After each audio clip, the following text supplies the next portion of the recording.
is how you keep the groundhogs out. You dig a trench, and then you put fencing underground, and then bend it so they can't dig underneath. I'll show you how to do that in a minute. So the fencing needs to be about 18 inches deep underground, and then the groundhogs will not get underneath it.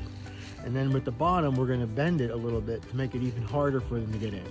If you put all the rocks at the bottom, they get discouraged and they'll stop digging before they even get to the fence. So now what we did is we put in lots of rocks on the bottom. We bent it over so that the groundhogs cannot get in and dig underneath. They don't like rocks.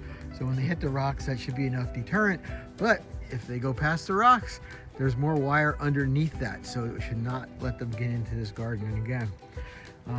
So now we're gonna fill it all back in. We have that whole other section to do, another 35 feet, and then we'll keep the groundhogs out.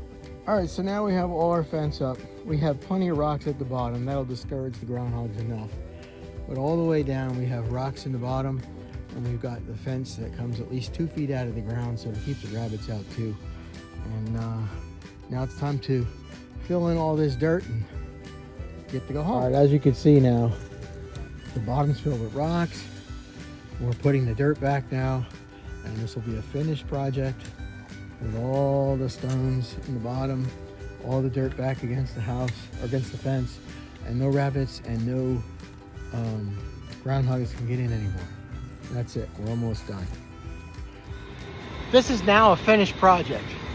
So this is what our fence looks like now, just like it did before, except now that we have this mesh that sticks out of the ground and goes into the ground to prevent the groundhogs and the rabbits from getting in. So now we are 100% secure. That's how you keep the groundhogs out of your garden.